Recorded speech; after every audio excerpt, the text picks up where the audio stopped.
চারিদিকে রঙিন কাপড় দিয়ে করা হয়েছে সাজসজ্জা, দেওয়া হচ্ছে উলুধ্বনি। পুরো সময় জুড়ে ছিল ঢাক ঢোল সানাইয়ের বাজনায় মুখরিত চারিদিক। বাদ যায়নি সনাতন ধর্মাবলম্বীদের কোনো রীতিনীতি। পুরোহিত মন্ত্র পড়ছেন আর কনে ও পাত্রের বাবা তার অনুসরণ করছেন।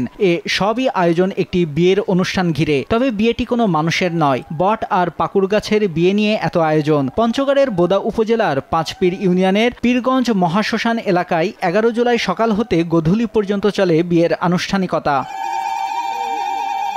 বট ও পাকুড় গাছে পরানো হয় শাড়ি, ধুতি, টোপর ও তাজ। বট পাকুড় গাছ দুটিকে দেওয়া হয় হলুদ ও দান দক্ষিণা। সব আনুষ্ঠানিকতা শেষে বর ও কনে পক্ষে আসা লোকজন, স্থানীয় চেয়ারম্যান, গণ্যমান্য ব্যক্তিবর্গ সহ কনের বাড়িতে সেখানে আপ্যায়ন করা হয়। পরের দিন খাওয়ার পর্ব থাকে বরের বাবার বাড়িতে।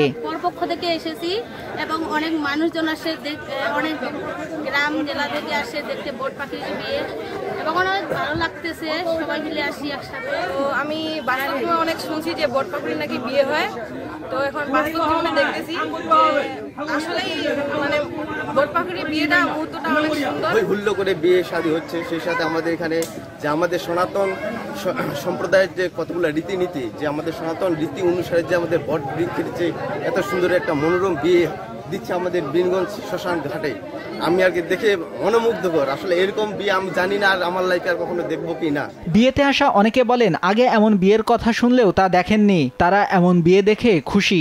এখন আমরা বট গাছকে বিয়ে দিচ্ছি, আমার কন্যা নাই, আমরা বট গাছের বিয়ে দেখি নাই কিংবা দেখবো নাই।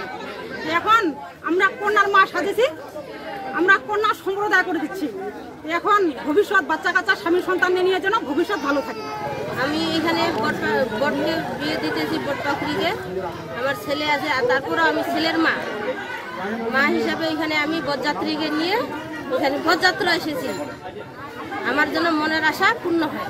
বিবাহটা যেটা বললাম সেটা হচ্ছে যে আমাদের শাস্ত্রে মূলত কিন্তু প্রতিষ্ঠা মানে বৃক্ষ প্রতিষ্ঠা নামে অবহিত করা হয়। বিবাহটা আমাদের দেশ আচার যে অঞ্চলে যেভাবে কথা আমরা বুঝি, ঠিক আছে, এক এক অঞ্চলে এক এক নিয়ম, সনাতন ধর্মে ভিন্ন অঞ্চলে ভিন্ন নিয়মেই পরিচালিত হয়। তো আমাদের এই অঞ্চলে সেটাকে বৃক্ষ প্রতিষ্ঠাকে বিয়ে বলে অবহিত করা হয়। অনেকে বলেন বট ও পাকুড় গাছের বিয়ে দিলে মনোবাসনা পূরণ হয়, সেই আশা থেকেই এই বিয়ের আয়োজন করা হয়। আমি শুনছি আমার বাবা মার কাছে, কিন্তু নিশ্চয়ই দেখি নাই। আমাদের যে একটা রীতি কালচার, এটা কিন্তু দিনের দিন উঠে যাচ্ছে।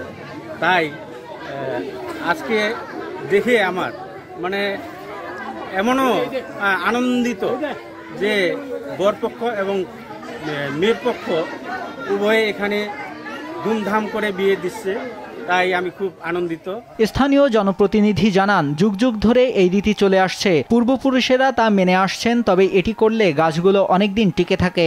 আজকের এই মিরগঞ্জ শ্মশান ঘাটে যে বট গাছ এবং কি পাখরি গাছের বিয়ে হচ্ছে, এইখানে শুধু আমাদের সনাতন ধর্মাবলম্বীরা নয়, সনাতন ধর্মাবলম্বীর বাইরে আমাদের যে মুসলিম ভাইয়েরা আছে, এখানে খ্রিস্টান অন্যান্য ধর্মাবলম্বী আছে, এখানে সবাই দেখতে আসতেছে আজকের এই বিয়ে, কিভাবে গাছের বিয়ে দেওয়া হয়।